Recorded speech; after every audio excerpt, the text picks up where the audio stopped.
Bueno, bienvenidos a todos por estar acá en este webinar de la consultora de White Elephant Consulting. Ahí, Sebas, si querés pasar, Sebas tiene el control, así que Sebas. Este, Exactamente, si ven que se tilda un slide es 100% tema mío, ¿eh? bueno, vamos a estar hablando un poco de lo que es cómo transformar tu negocio y específicamente sobre lo que es transformación digital. Pasemos a la siguiente, Sebas, así ya después ya te dejo. Vamos a hablar una breve introducción, que es lo que voy a estar hablando un poquito yo, y después ya Sebas arranca con una breve encuesta, y después ya arranca con lo que es la transformación digital, ¿no? Y bueno, y primero como introducción, contarles quiénes somos, ¿no? Eh, White Elephant Consulting, pasá Sebas a la siguiente, que ahí para que puedan verlo un poco. Ah, bueno, acá el speaker directamente. Claro, Bueno, sí, sí, sí. White, no sé qué pasó con ese slide. Somos una consultora con foco en marketing, comunicación y ventas. Este ciclo, que es profesionalizando los negocios, viene muy de la mano con lo que Sebas hoy en día nos viene a traer de la transformación digital, ¿no? Y para aquellas personas que no lo conocen, quién es nuestro speaker de hoy es Sebastián Jiménez. Ahí si querés pasar, Sebas, que tengo todo el machete de todo tu CV. Sebas es ingeniero industrial de la UTN, con un MBA en la Itela, cofundador de Urban Elements, responsable de la división de transformación digital, con más de 40 proyectos exitosos en organismos públicos y privados, consultor de varias ISOs, con 20 empresas certificadas, diseño y optimización de procesos de supply, más de 13 años en multinacionales, hemos compartido un mismo rubro, así que divertido también eso. Así que acá bienvenido Sebas, es un placer para nosotros que estés acá, que estés, que puedas, nada, en estos breves minutos, estos 40 minutos, 45 minutos, contarnos un poquito sobre lo que es la transformación digital y la importancia que tiene también en las empresas, ¿no? Así que ahora, todo tuyo. Bueno, primero antes de pasar a la encuesta directamente, gracias Santi ahí por el espacio. La verdad que uno cuando ve un CV así y demás, yo creo que lo que se tiene que llevar es eh, que uno tiene muchas cicatrices en distintos tipos de procesos y a veces la experiencia es simplemente la sumatoria de errores que pudo uno haber capitalizado, ¿no? Eh, Así que cuando uno lee la palabra exitoso, ya con el hecho a veces de sobrevivir es suficiente en varios proyectos, eh, pero sí que muchas veces el éxito no va de la mano de efectivamente que cumplió con las expectativas iniciales, ¿no? O sea, a veces creo que la gran clave de este tipo de procesos, y lo que vamos a estar charlando en estos ratitos, y ojalá que se lleven eso también, es la gestión de expectativas, ¿no? Que uno espera con este tipo de proyectos de transformación, en donde la transformación siempre va de la mano de un cambio, y el cambio, digamos, siempre va de la mano de una rotura, digamos, en un estatus que genera incomodidad, ¿sí? Así que, y eso es algo que uno, por más que lo ayorne mostrando una foto, un horizonte copado donde quiere caer, siempre el cambio tiene que ir de la mano con algún tipo de incomodidad, y ahí es donde nosotros como empresa y procesos crecemos, ¿no? Así que bueno, para esto hay una encuesta para un poco alinear, digamos, los preconceptos del auditorio, ¿sí? Eh, que bueno, que entienda ahí que Marina nos va a explicar cómo es que se completa, ¿sí? Creo que ahí debe haber aparecido ahí un iconito en algún costado que dice A new pod has been launched o algo así. Los que lo tienen en el inglés y en castellano no sé qué dirá. Pero bueno, ahí tienen que responder algunas preguntitas, ¿sí? A ver si están acá. Perfecto. Básicamente es entender un poco el preconcepto que hoy nos fue llevando, ¿no? Este tipo de transformaciones, ¿no? Hoy con los motores de inteligencia artificial, ¿sí? Todo lo que es machine learning y otro montón de palabras muy, muy bonitas y sofisticadas, a veces uno se empieza a alejar de la practicidad de lo mismo, ¿no? O sea, y lo espera que lo hagan grandes, grandes corporaciones, ¿sí? Sobre estas, Ahí no sé, Seba Santi, los resultados dónde aparecen, a ver de si los no quiero votos, meterme. Sí, para votar es abajo de toda la derecha, van a ver un icono que es cuadrado, triángulo, círculo, que ahí también van a poder dejar también comentarios o preguntas que vayan teniendo a lo largo del webinar, en las cuales se la voy a estar leyendo a Seba para que Seba pueda ir respondiendo cada una de las consultas. Hoy, mira, Seba, lo que más se lleva es la parte de automatización de procesos sin papeles. exactamente. Bueno, eso justamente es un poco nuestros primeros pasos, y acá me pongo un poco en nuestra experiencia personal, digamos, Ahí se con fue a Urban. todo, ¿eh? Ahí se fue a todo, todo. ¿Qué imaginás cuando hablas de transformación digital? Ya se fue a todo. Bueno, es que originalmente, y acá un poco les cuento cómo nosotros en Urban fuimos migrando a lo que es transformación digital. Eh, Al principio era justamente la famosa despapelización, ¿no? O sea, y creo que fue un nombre que cualquier empresa hasta lo ataba a lo ambiental muchas veces, ¿sí? Y era que justamente no matemos más árboles, ¿no? Y terminaba siendo como el scope de los proyectos. Nosotros cuando empezamos a abordar esto de la sustentabilidad, nos dimos cuenta que empezó a abrirse otro mundo bastante más interesante, que no solamente era ahorrar el papel, sino la posibilidad de gestión de datos o sea, y estructurar los datos para mejora de procesos, ¿sí? Alguno en la Facu le habrá pasado que se golpeó con Deming y apareció el cartel ese de si no lo podemos medir, no lo podemos mejorar. Y la verdad que sí. Hoy justamente en un mundo, digamos, donde empiezan a aparecer todas estas herramientas con grandes posibilidades para medir, es donde se abre esta gran oportunidad, digamos, de digitalizar la información. Ahora, ¿qué, ¿cuál fue, digamos, el primer, digamos, golpe de ariete, ¿no?, que recibió este tipo de procesos? Fue que empezaron a aparecer un montón de sistemas para despapelizar y consecuentemente empezaron a aparecer otros montones de información, ¿sí?, estructurada, ¿sí?, que básicamente nacía y moría en una planilla o una base de datos metida en algún lado, ¿no? Entonces, cuando uno va para atrás, dice, sí, mi empresa se transformó digitalmente, tenemos código de barra, tenemos, digamos, controles cruzados, pero empezó a quedar como mucha información, digamos, oculta, ¿sí?, que se hacía muy difícil el acceder y analizarla, porque los sistemas que teníamos armados, digamos, ¿sí?, de despapelización, justamente, normalmente no venían de la mano de analicemos los datos que estamos digitalizando. Simplemente era, no quiero ver papeles en la oficina. Entonces, nosotros cuando íbamos yendo a los distintos clientes y queríamos encarar un proceso de transformación digital, empezamos a decir, bueno, a ver, ¿qué expectativas tienen, no? Y bueno, la mayoría estaba alineada un poco como ustedes comentaban, digamos, en la encuesta, estaba alineada a lo que era manejo de inteligencia artificial, ¿sí? O sea, todos están esperando el androide que abra con la llave el galpón y que haga todo. Todo lo que es automatización, ¿sí? Todos esperan, digamos, como las series de ciencia ficción, digamos, donde básicamente uno le tira un concepto y la fábrica controla y ejecuta.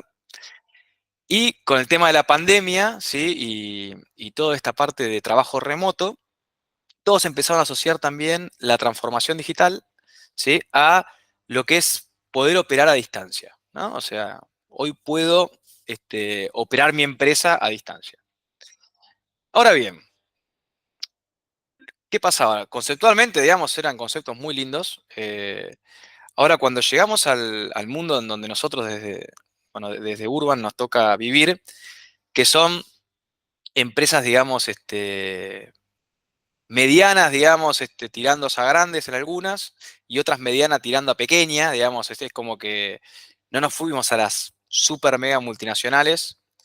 Nos dimos cuenta que había un montón de oportunidad con herramientas que no necesariamente son de inteligencia artificial, automatización, ¿sí?, y el control remoto, ¿sí?, sino que teníamos la posibilidad de empezar con un acuerdo de expectativas realizable, generar muy buenos laburos, ¿sí? O sea, y es un poco ahí donde es lo que en esta charla me gustaría que se vayan llevando, ¿sí? Que es esto, ¿no? De entender, digamos, a la hora de la transformación digital, que es un paso necesario, es verdad, que va a ahorrar costos en el mediano plazo, seguramente.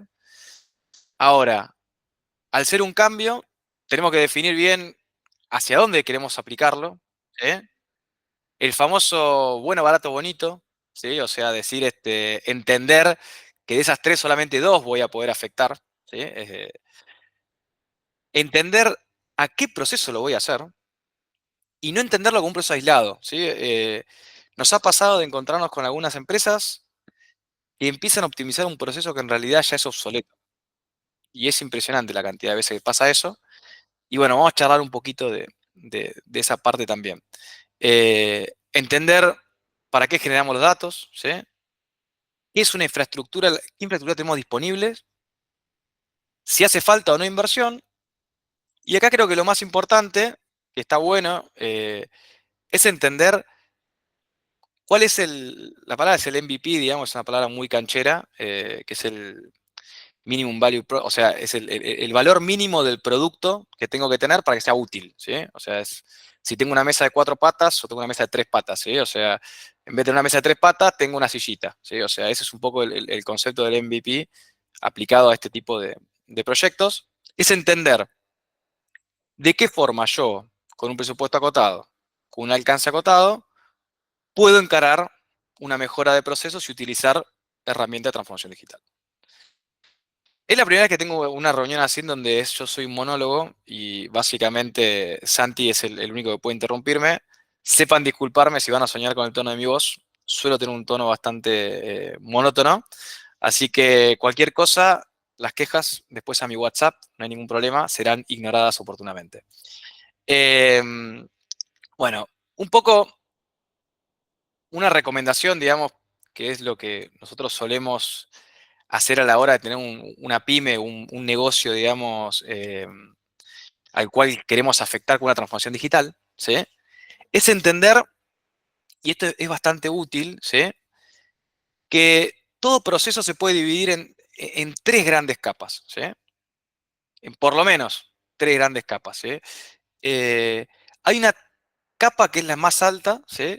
Que es la estratégica, ¿sí? O sea, en donde están los tableros, están los indicadores, bien de multinacional, cuando uno llega y ve que tiene que ir a la SNOP o tiene una reunión de tope de nivel, en donde tiene que mostrar indicadores, ¿sí? de desempeño estratégicos.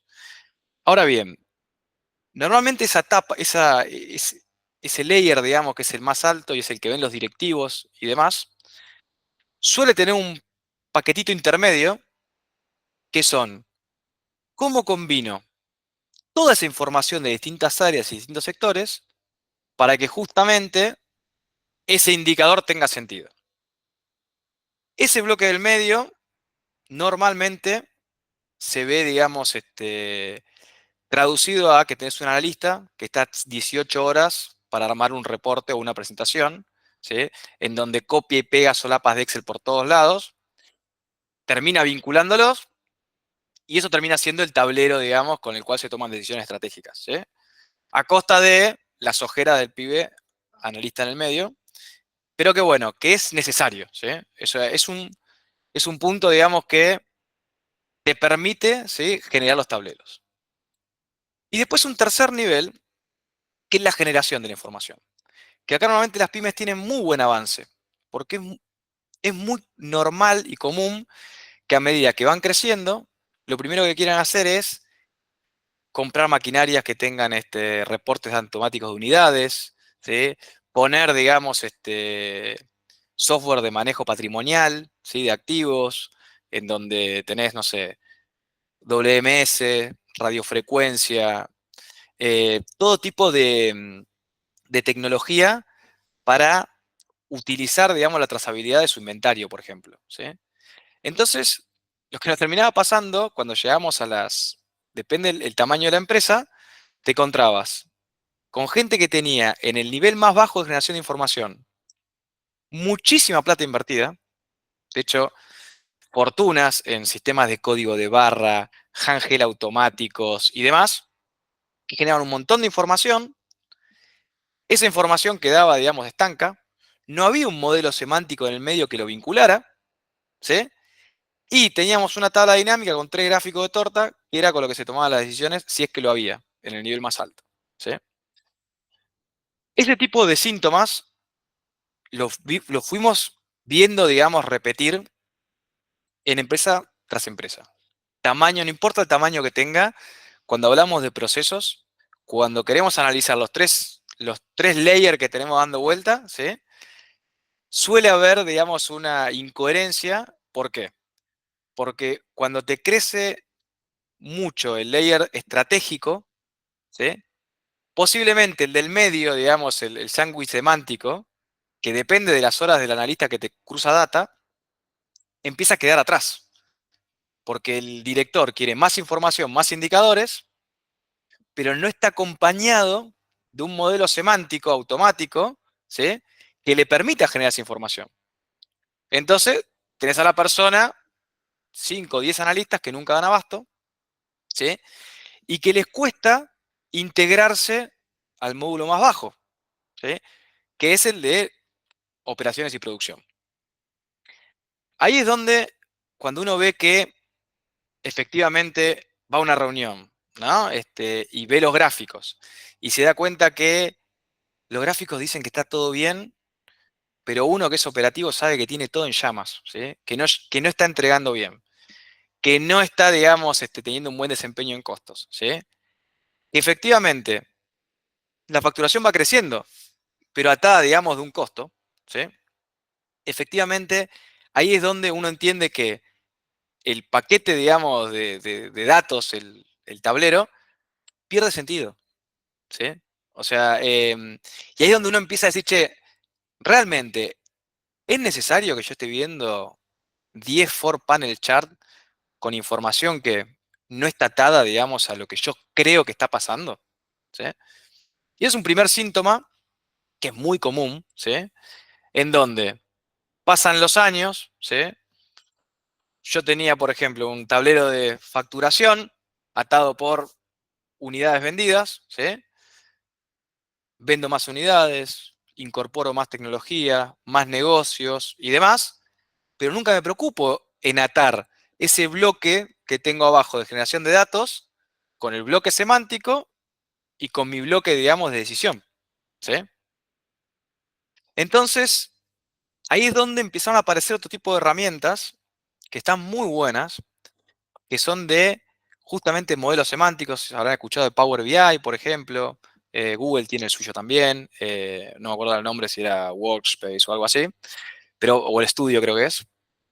Que básicamente lo que te dicen es, vos tenés que darle el mismo nivel de importancia a tus métricas, ¿sí? Y la toma de decisiones, como a la forma en la cual vos invertís tus recursos para poder generarlo, ¿sí? Entonces, hay muchas empresas en donde tienen grandes analistas quemados, ¿sí? En donde llegan a la reunión con el directorio y ellos están viendo por primera vez en su vida el mismo gráfico que vos, porque hasta hace 10 minutos estaba recopilando base por la mitad de la compañía, ¿sí? O esperando que alguien le libere un presupuesto o un spend rate o lo que sea para armarlo, ¿sí? Entonces ahí es donde uno, cuando tiene muy buenas métricas, ¿sí? Pero a su vez, digamos, ¿sí? Está viendo que tiene muchos analistas para generar esas métricas, también es un problema. Entonces, capaz que hace falta sacrificar métricas y alinearla con el modelo semántico que uno tiene, ¿sí? Después está el otro caso, en donde la información no existe, ¿sí? A veces pasa que el director quiere ver un número, que lo veía, que era, no sé, el quilaje del camión cuando lo despacho. Ahora, pasaron los años, la empresa creció, tiene 450 camiones, y el quilaje ese no lo puede sacar, digamos, como lo sacaba antes, que era con el muchacho con el post-it en la báscula, en la puerta del galpón, digamos. Ahí es donde si uno realmente necesita ese dato a nivel directivo, ¿sí? Por más que tenga un analista Gardel, no lo va a poder conseguir. Sí o sí hace falta la inversión en la parte más baja, que es, quiero generar esa información. Necesito poner un handheld, un código barra, una báscula automática, lo que sea, ¿sí? Para poder generar esa información. Y ahí es donde un poco lo que yo quiero, estos son muchos conceptos, pero lo que yo quiero dejar bien claro es entender que es muy importante hacer este análisis de en qué layer tengo un problema antes de empezar a tomar una decisión, ¿sí? Sobre una posible solución, ¿sí? ¿Por qué? Porque una gran solución en el layer de arriba, ¿sí? Sin tener en cuenta el del medio o el de abajo, puede ser un problema que sea inmantenible. ¿Cómo se ve esto? Va a haber una reunión con todos los consultores y va a caer todos los gráficos van a estar buenísimos, súper analizados. La reunión se va a definir que se haga todos los meses y al segundo mes nos va a llegar la información, después se va a hacer que sea trimestral y después se va a dejar de hacer. Y va a seguir uno tomando las decisiones con la info que tenía original, ¿sí? Que es la que era confiable, ¿sí? Entonces, para evitar esto, lo que uno tiene que hacer es entender cuáles son lo que yo quisiera tener en mi parte estratégica táctica, ¿sí? A alto nivel, ¿sí? Que serían los tableros, digamos, y métricas. ¿Cómo tengo desarrollado mi modelo semántico para que la gente intermedia pueda usar esa información para realmente analizarla y no para recopilarla? ¿Sí? Porque después las horas de análisis tienen que estar. Y si las horas de análisis no están en la parte de intermedia, donde la gente busca las planillas y lo arma, termina estando en la parte directiva o gerencial, donde justamente muchas veces no hay tiempo para eso. Y ahí hay que tomar definiciones. Entonces terminamos teniendo reuniones en donde los directores y las personas que están encargadas de tomar decisiones se ponen a ver si realmente ese valor que están viendo es el correcto.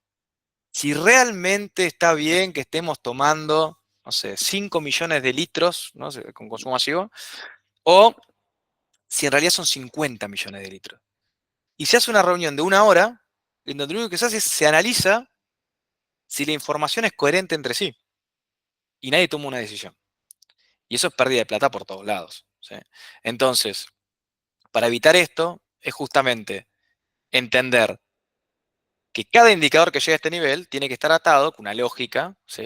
A través de una capacidad de generarlo, desde el punto de vista de datos, que es el modelo semántico intermedio, y una generación de la información que puede estar o no automatizada en función del volumen y la necesidad. Muchas veces no hace falta realmente automatizar toda la información si después no le voy a armar un modelo semántico que me lo lleve un indicador, ¿sí? O sea, tener teras de información en un servidor juntando polvo realmente no tiene ningún sentido, ¿sí? Si yo no tengo un modelo semántico y una capacidad de análisis. Así que bueno, esto a nivel macro, ¿sí? Un poco la idea es entender por qué el Excel viene, digamos, a suplir estas cosas, porque está buenísimo el Excel en algunas cosas y porque está mala, ¿sí?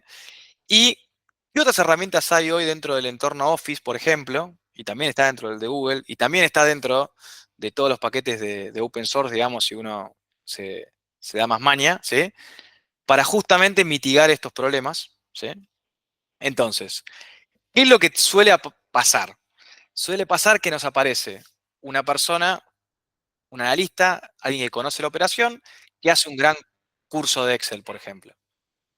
El Excel, lo bueno y lo malo que tiene el Excel, que te permite navegar en las 3 capas de forma simultánea, ¿sí?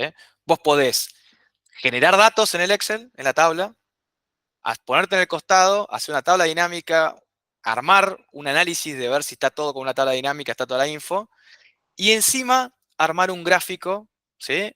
Muy bonito para presentar. Eso está muy bueno, pero tiene un problema.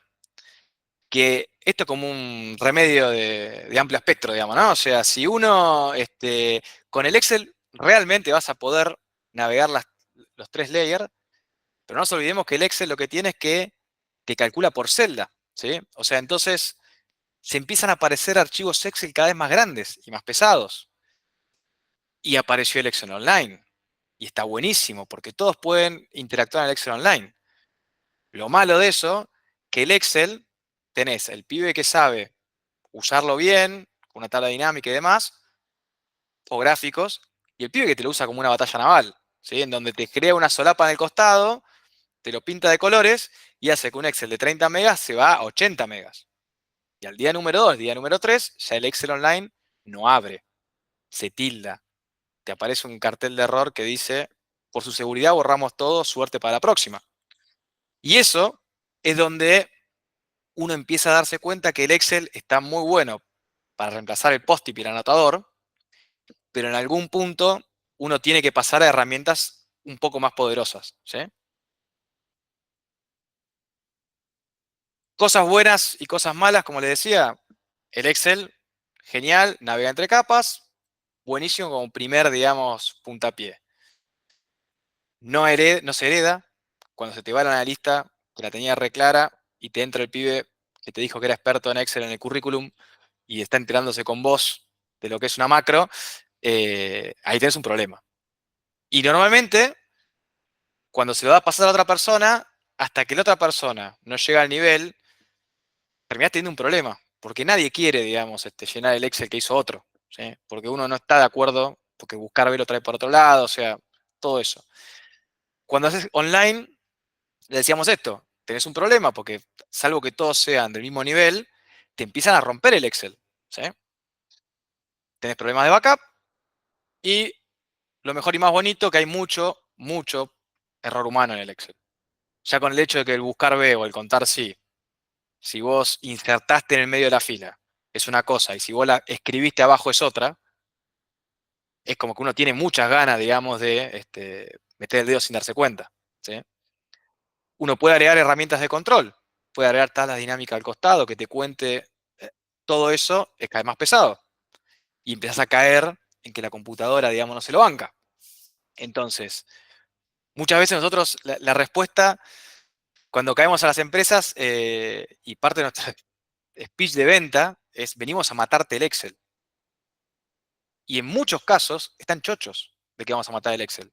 Porque saben que es una especie de bomba de tiempo que tienen metida ahí y que no saben cuándo, digamos, se le va a retobar, ¿sí? Entonces, bueno, ahí, y sorry que voy rápido, pero son conceptos, digamos, que está bueno que por lo menos se los lleven escuchados, ¿sí? Uno dice, bueno, ok, Seba, entendí, la verdad que el Excel, tenés razón, esto me está pasando, ¿sí? Ahora, ¿qué crees que compre? ¿Un SAP que sale como la mitad de mi compañía, digamos? O sea, ¿qué hacemos? ¿Vamos a un enlatado? ¿Vamos a un SaaS, un software as a service, como puede ser el Office 365, que te permite otro tipo de herramientas? Bueno, por un lado, mi recomendación y mi experiencia está que lo bueno de un enlatado, ¿sí? Que básicamente es autoportante, ¿sí? O sea, te estás comprando algo que ya viene con todos los layers optimizados. Tiene una parte de datos, tiene una parte de... Tiene el viaje entre layers lo tiene pulido, ¿sí? Y el proceso tiene una secuencia lógica que justamente, valga la palabra, es lógica porque la vendieron a varios lugares y les sirvió.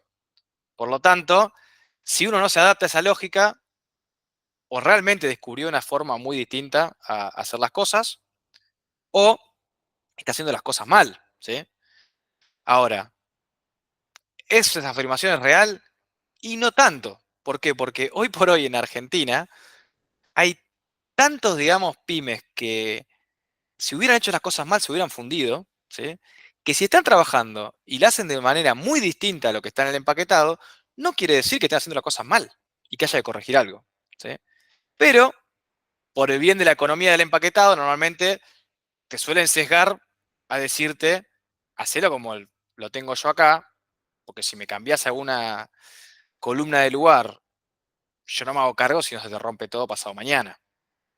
O te cobro la parametrización o el hardcodeo de las bases. Hardcodeo es cuando uno hace que, no sé, una columna que era sustancial, por ejemplo, directamente no haga falta completarla, por ejemplo. Entonces, tenés el sistemita, pero lo vas acotando, ¿viste? O sea, te compraste una Ferrari eh, y la usás para cortar el pasto en la puerta de tu casa, digamos, ¿sí? O sea, y no le pasás más del primer cambio. Eso, digamos, es un poco el problema de un empaquetado, ¿sí? O sea, en donde muy probablemente, si hay una falla de proceso, ¿sí? En donde alguien no te está operando de manera adecuada, no lo detectes, digamos, con este tipo de implementaciones, ¿sí?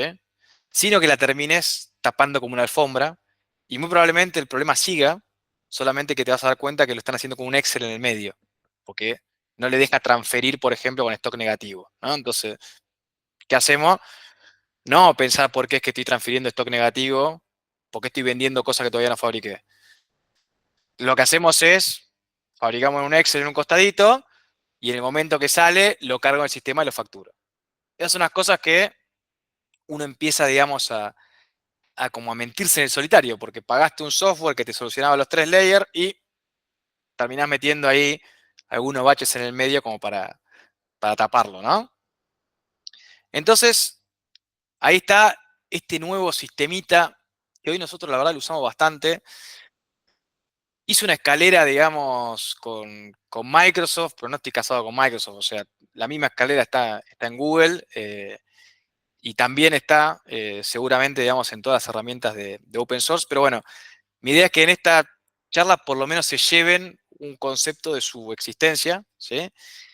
Y cómo ir detectando si efectivamente me estoy salteando o no escalones dentro de un proceso, ¿sí? Entonces, y acá con esto creo que es si mal no recuerdo, es el último concepto, sí, perfecto.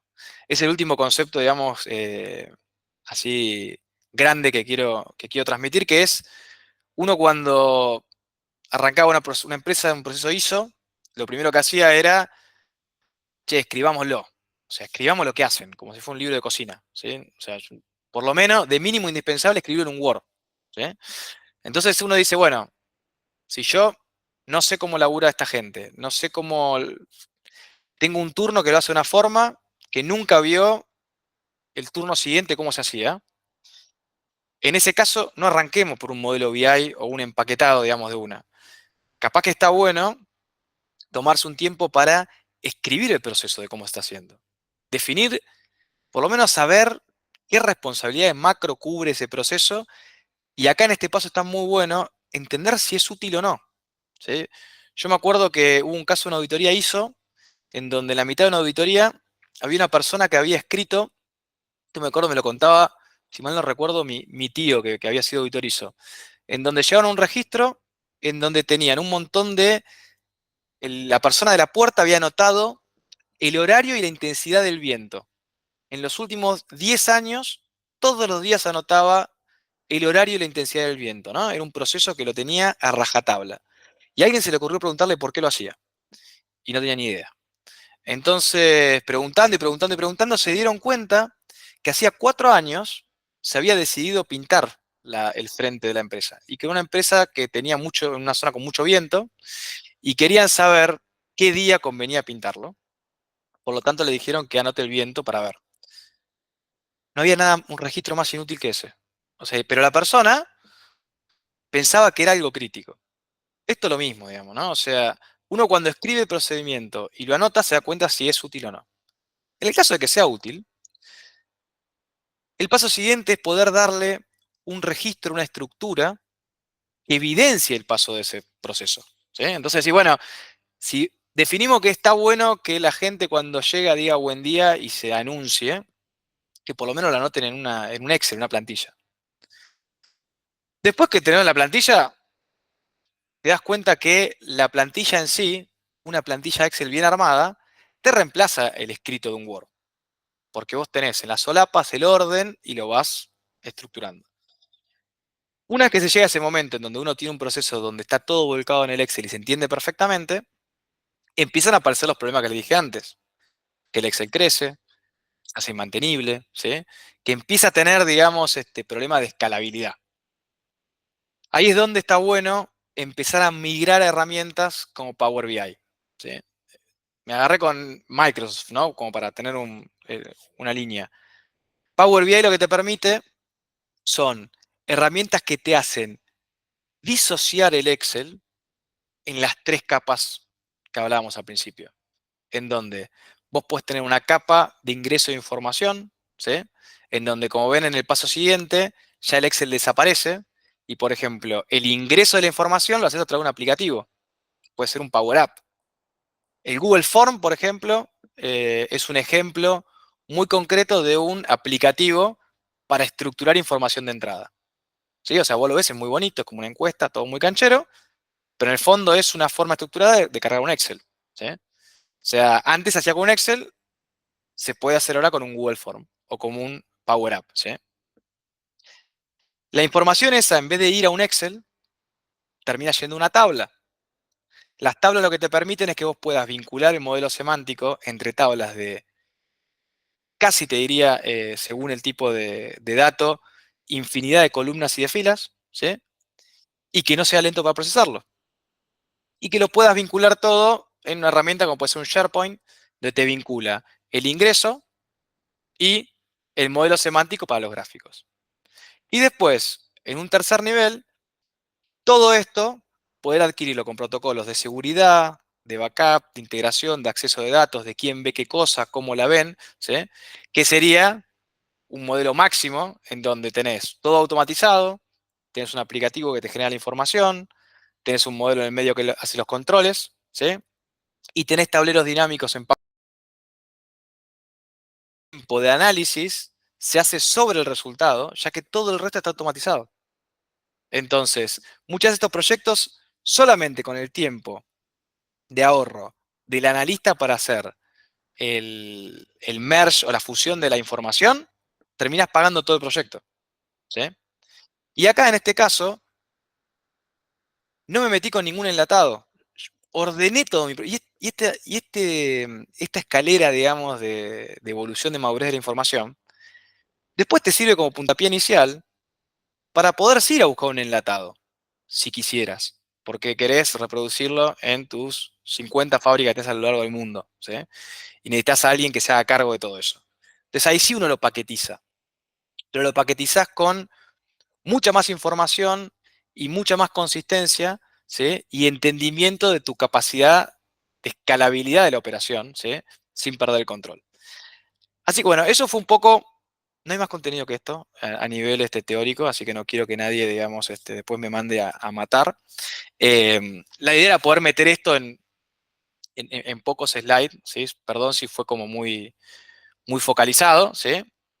Pero bueno, ahora tenemos un espacio de, no sé, son 5 minutitos para preguntas. Ahí, Santi, no sé cómo lo querés manejar. Ahí se nos están preguntando qué papel juega la cultura organizacional en el éxito de la transformación digital. Bueno, eso es clave. A ver, todos estos procesos, y de hecho está muy bueno verlos por etapas, ¿sí? Porque si vos no lográs que la gente entienda que la información que están cargando, ¿sí? En el fondo va a tener un impacto de desempeño en la estrategia de la empresa, no te lo van a cargar.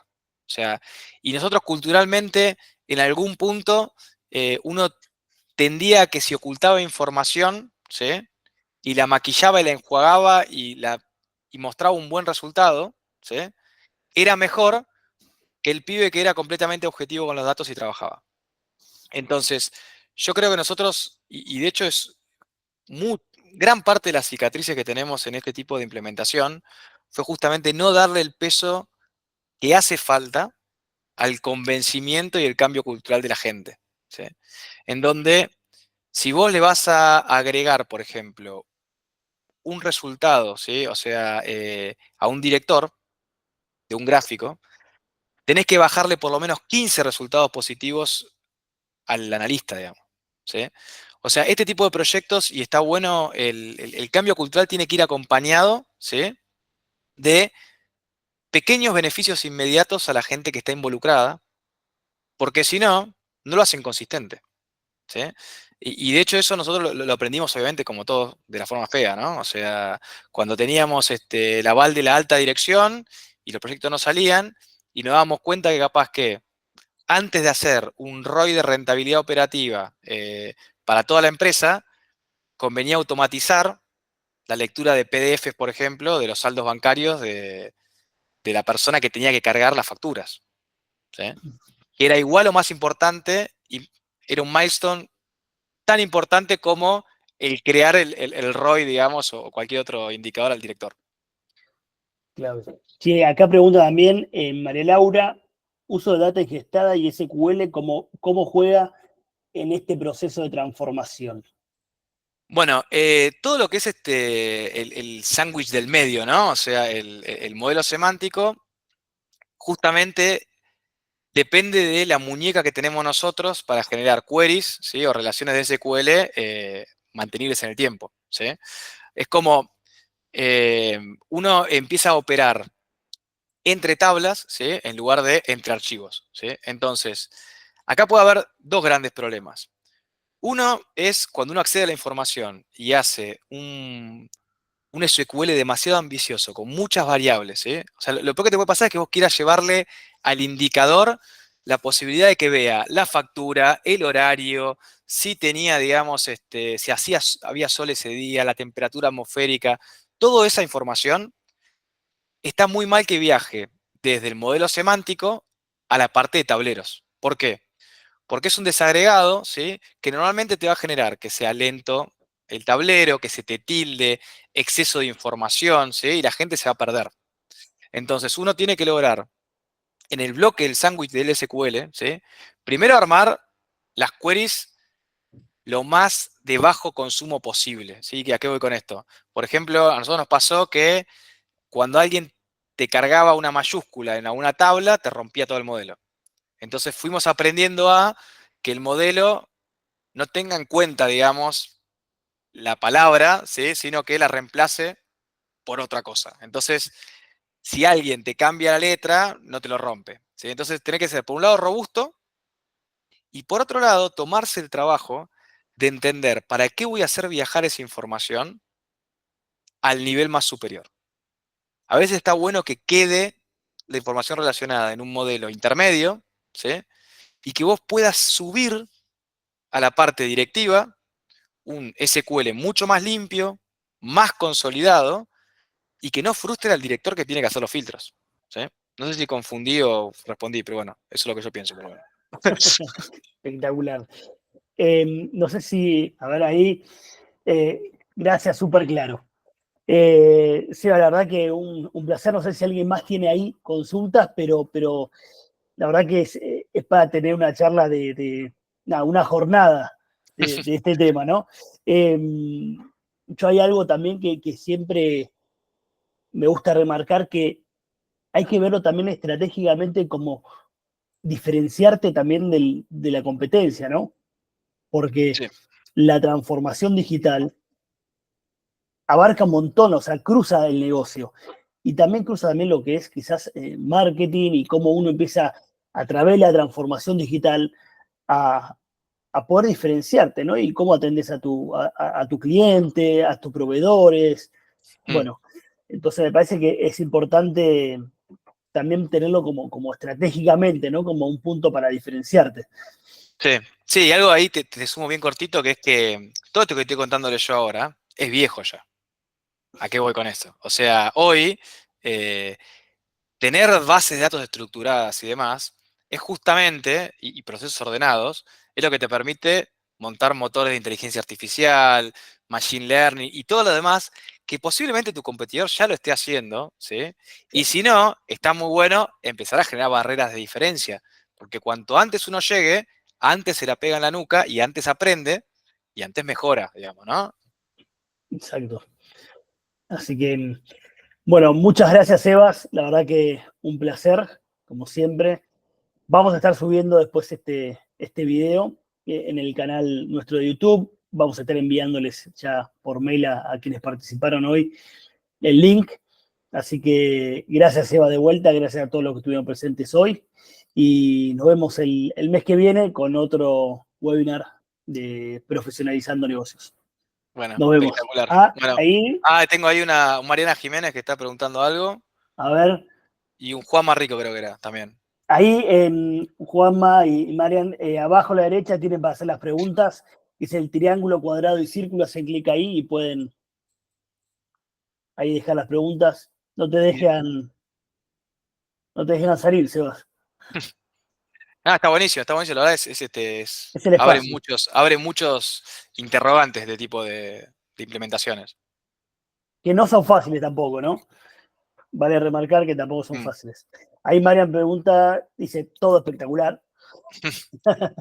Está bien, está muy bien arrancar la pregunta así. Yo creo que es clave.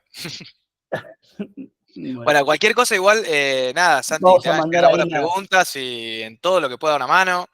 Las que me conocen saben, me mandan por LinkedIn. O sea, acá la idea es sumarse. Así que, bueno, muchas gracias, Sebas, y gracias a todos los que estuvieron hoy. Y nos vemos el mes que viene. ¿Vale? Bueno, gente, chao, chao.